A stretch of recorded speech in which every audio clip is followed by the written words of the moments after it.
Rain hammers down on the Hypertech corporate parking lot. A tow truck's hook clamps onto a rusted 1967 Mustang, metal groaning as the chain tightens. Arthur limps frantically across the pavement, his bad leg dragging through puddles. He grabs the tow truck door, screaming over the downpour. "Please! Not my car!"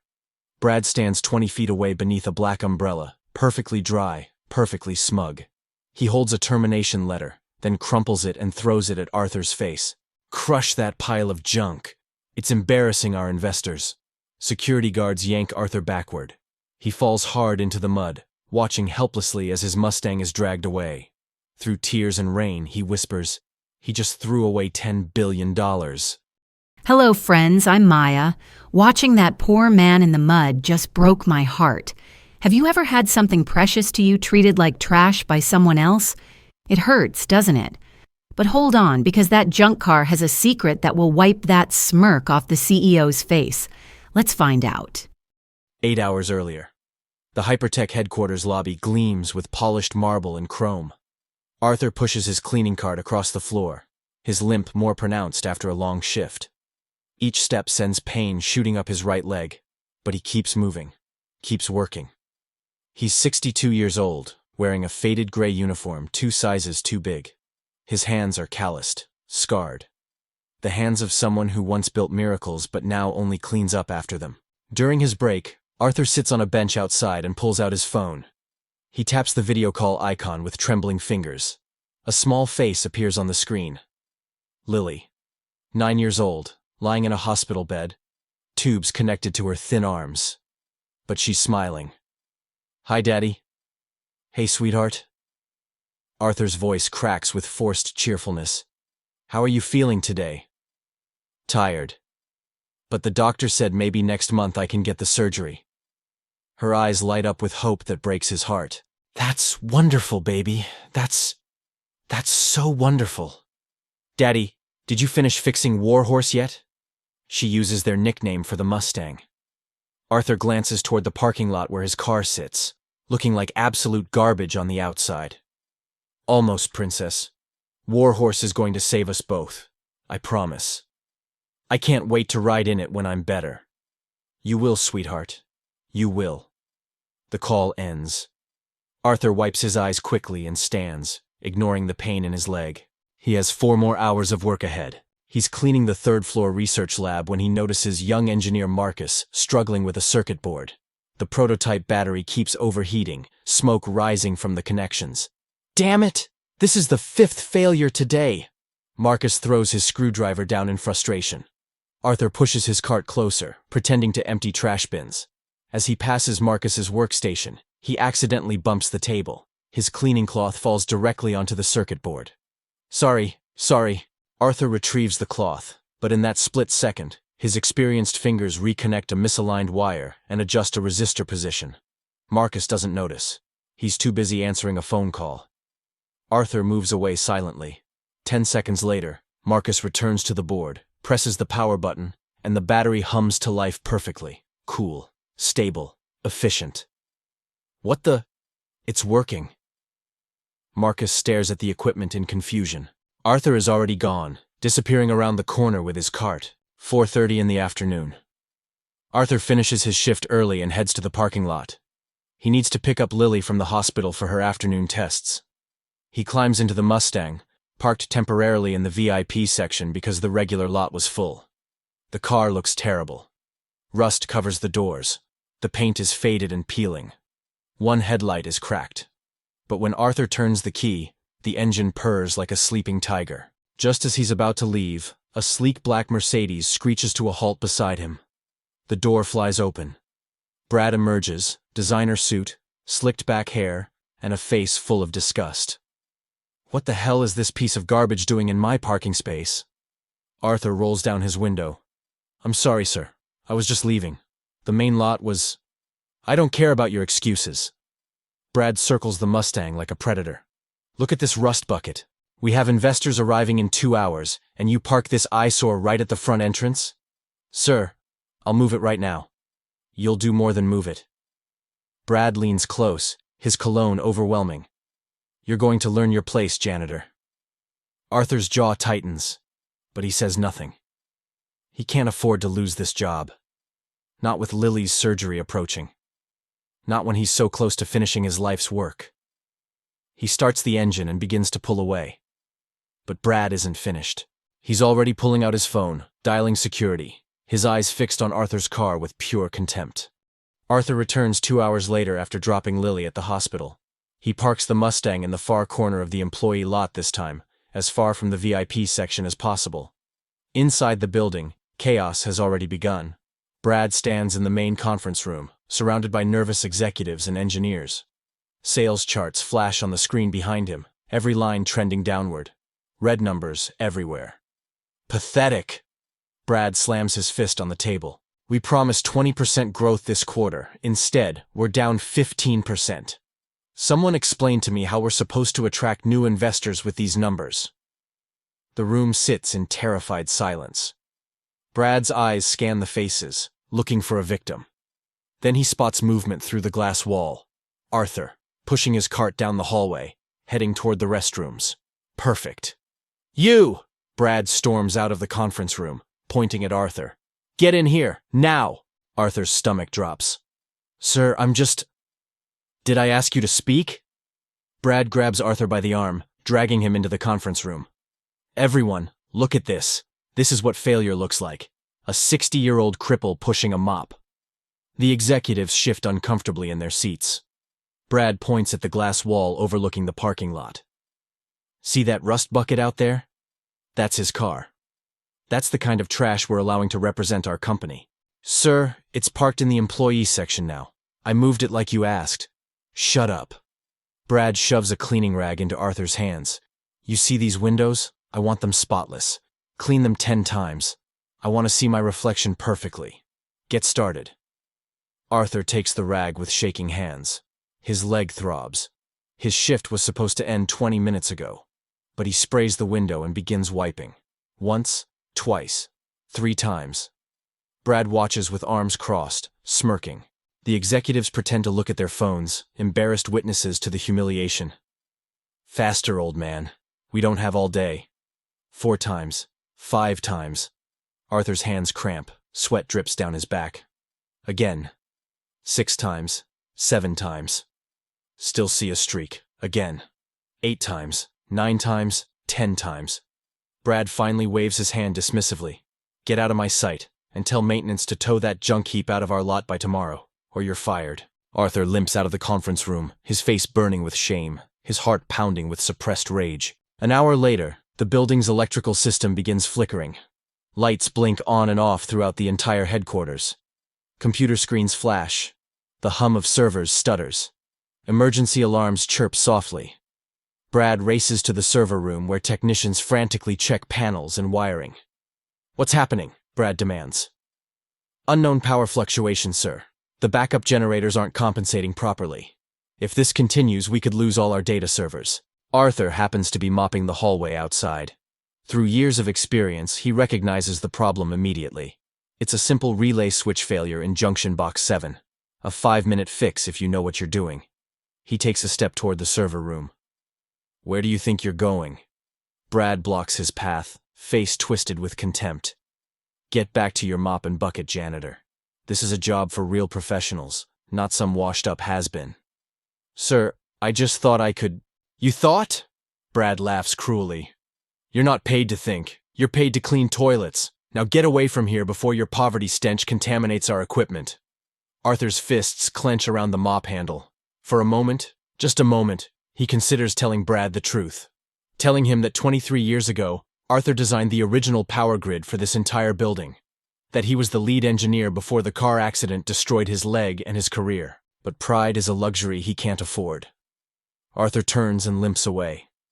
Behind him, the lights continue flickering. The technicians continue panicking. Brad continues shouting orders that make no sense. Arthur reaches the parking lot at sunset. His body aches. His soul aches worse. He opens the door of his Mustang and slides into the driver's seat. The interior is surprisingly clean, well maintained despite the exterior decay. He pops the hood release. Walking to the front of the car, Arthur lifts the hood. What lies beneath takes his breath away every single time. Beneath the rust and decay, the engine glows with ethereal blue light. Not a normal engine at all. A quantum energy core, humming with impossible power. Crystalline conductors pulse with electricity. Magnetic fields shimmer in the air. The secret blueprint. His life's work. 10 years of secret research, built piece by piece in his garage, powered by genius that the world forgot he possessed. Arthur connects a diagnostic cable from the engine to his laptop balanced on the radiator. Data streams across the screen. Energy output levels. Stability readings. Efficiency calculations. 98.7% efficiency. Enough clean energy to power 3 city blocks for a week. Revolutionary. Priceless. Tomorrow, he'll sell the patent to a competing energy company. The $20 million offer will cover Lily's surgery 10 times over and set them up for life. Just one more night. One more calibration. Then he's done. Arthur closes the hood gently, hiding the miracle beneath rust and neglect once more. As he drives away, he doesn't notice Brad watching from his office window above, phone pressed to his ear, eyes narrowed with suspicion at the strange blue glow he glimpsed beneath that hood. Did you see that blue light under the hood? I knew Arthur was hiding something special, but it makes me so angry to see Brad treating him like dirt just because of his clothes. Stay with me. Karma is coming. Arthur sits in his Mustang, engine idling softly, reviewing the contract on his laptop one final time. Tomorrow morning at 9, he'll meet representatives from Volta Industries at a neutral location. They'll sign the papers, transfer the patent, wire the money, $20 million, Lily's surgery, a real house instead of that cramped apartment, maybe even enough left over to start a small consulting firm, work on his own terms. He closes the laptop and smiles for the first time in weeks. After 23 years of invisible suffering, everything is about to change. He starts the engine, ready to drive home and finally rest. Then he sees the headlights in his rearview mirror, a black Mercedes blocking his exit. Brad steps out, flanked by 2 security guards. He walks directly to Arthur's driver's side window and raps on the glass with his knuckles. Arthur rolls it down slowly.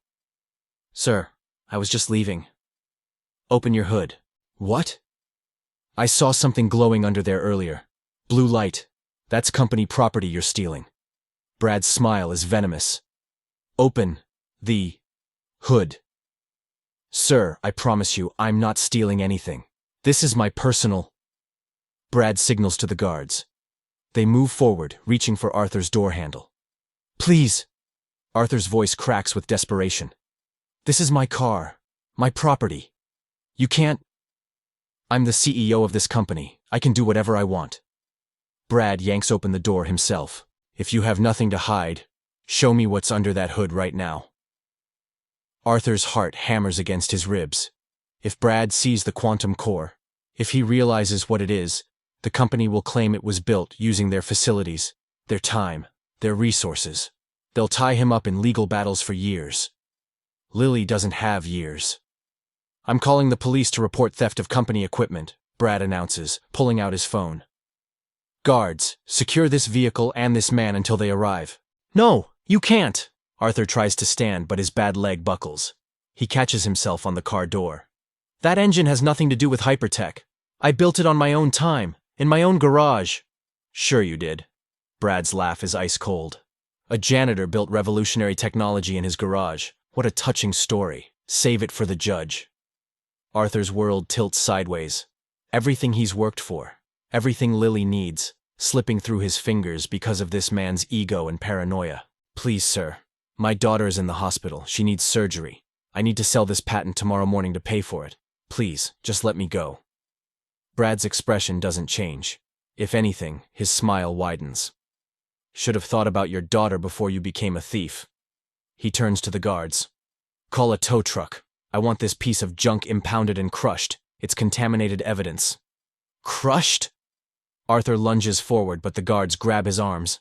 "No, you can't. That engine is worth— It's worth everything. It's worth nothing." Brad steps closer, his face inches from Arthur's. "You're nothing. You've always been nothing. A crippled old man pretending to be relevant. Now you're fired, and your trash heap is going to the compactor where it belongs." He rips the employee badge from Arthur's neck, breaking the lanyard. Escort him off the property. If he comes back, have him arrested for trespassing. The guards drag Arthur backward. He struggles, but his injured leg makes him helpless. Rain begins falling again, cold and merciless. Through the downpour, Arthur watches a massive tow truck roll into the parking lot, its yellow lights flashing like the eyes of a mechanical demon. The driver attaches chains to the Mustang's undercarriage. Metal clanks against metal. The winch engages with a mechanical whine. "Wait! Please!" Arthur breaks free from one guard, stumbling forward on his bad leg. "You don't understand. That car is the only hope my daughter has." Brad doesn't even look back. He's already walking toward the building entrance where a group of well-dressed investors wait under the awning, checking their watches. The tow truck lifts the front wheels of the Mustang off the ground. The blue glow beneath the hood flickers once, twice, then dims as the quantum core automatically enters standby mode. Arthur falls to his knees in the mud, rain soaking through his uniform. The guards stand over him, making sure he doesn't move. He watches his life's work, his daughter's future, his last shred of hope being dragged away into the darkness. His phone buzzes in his pocket. A text from the hospital. "Lily's asking when you're coming back. She wants to show you the drawing she made of Warhorse." Arthur closes his eyes and lets the rain mix with his tears. Inside the Hypertech building, Brad escorts the investment team and Chairman Wesley through the gleaming lobby. Wesley founded Hypertech 40 years ago, building it from nothing into a tech empire. Now semi-retired, he only appears for critical investor meetings. "Gentlemen, right this way." Brad gestures grandly toward the demonstration hall. "You're about to witness the future of sustainable energy." The group enters a massive room where a prototype battery system sits on a raised platform, surrounded by monitoring equipment and display screens. "This is our next-gen power cell," Brad announces proudly. "Clean energy, zero emissions, enough output to power a small city." Chairman Wesley studies the setup with experienced eyes. Something feels off, but he can't place it. Brad signals to the lead technician. "Power it up." The technician throws the main switch. Lights flicker. The battery hums to life. Numbers climb on the displays. Then everything stutters. The overhead lights dim, brighten, dim again. The battery's readings spike erratically. "What's happening?" Brad hisses at the technician. I don't know, sir. The power draw is destabilizing the entire grid." Suddenly, every light in the building cuts out. Complete darkness. Emergency lighting kicks in with an eerie red glow, but it's weak, barely illuminating the panicked faces around them. Computer screens throughout the building flash blue error messages, then go black. Servers whine as they begin emergency shutdown protocols. "Get the backup generators online now!" Brad shouts into his radio. "We're trying, sir. They're not responding." Chairman Wesley pulls out his phone, using its flashlight to examine a nearby control panel. His weathered fingers navigate the touchscreen with practiced ease. His eyes narrow. "Brad, come here." "Sir, I need to handle this crisis. Come. Here, now." Brad reluctantly joins him. Wesley points to a diagnostic screen showing the building's power distribution map. There's a strange notation flashing in red. "External power source disconnected. Mustang 67. "What is this?" Wesley demands. "Why is a car model listed as a power source?" Brad's face drains of color. That's impossible. Explain it to me." Wesley's voice could cut steel. Through the red emergency lighting, someone points out the window toward the parking lot. The tow truck is halfway down the street, the Mustang suspended behind it. And as it moves farther away, the building's emergency lights grow dimmer, weaker. A technician stammers from his emergency station. "Sir, our backup server system? It's showing a catastrophic power loss that corresponds exactly with the distance that vehicle is traveling." Wesley strides to the window. His hands grip the frame. "That car. Who does it belong to?" Brad stammers. Just a janitor. I had it towed because—" "You what?" Wesley spins around, his voice thundering through the darkness. "You towed a vehicle that was somehow providing auxiliary power to our entire server farm? I didn't know. It looked like junk. He's just a cleaning man." Wesley grabs Brad's shoulder hard enough to bruise. "What's his name?" "Arthur. Arthur something." I fired him an hour ago. The color drains from Wesley's face. Arthur? Arthur Chen? Brad blinks. I don't know his last name. You idiot! Wesley shoves Brad aside and runs toward the exit. That's not a janitor. That's Arthur Chen. The Arthur Chen. The man who designed this building's entire power infrastructure before his accident. He bursts through the doors into the rain, waving his arms at the tow truck disappearing around the corner. Stop! Stop that truck! But the tow truck is already gone, taking with it the quantum engine that's been secretly providing clean backup power to Hypertech's critical systems for the past 6 months. The building behind Wesley goes completely dark. 40 stories of lifeless glass and steel. $20 billion of data and research, now locked in dead servers. And somewhere in the darkness, Brad realizes his career just ended. Wesley runs down the rain-soaked street, his expensive shoes splashing through puddles. Behind him, security guards scramble to follow in a company vehicle. They catch up to the tow truck 3 blocks away, stopped at a red light. Stop! Stop right there! Wesley pounds on the driver's window. The confused driver rolls it down. What's going on? Unhook that car, now. Presidential order. The driver shrugs and begins lowering the Mustang back to the ground. Wesley walks to the front of the vehicle. Even in the darkness and rain, he can see Arthur sitting on the curb nearby, soaked to the bone, defeated.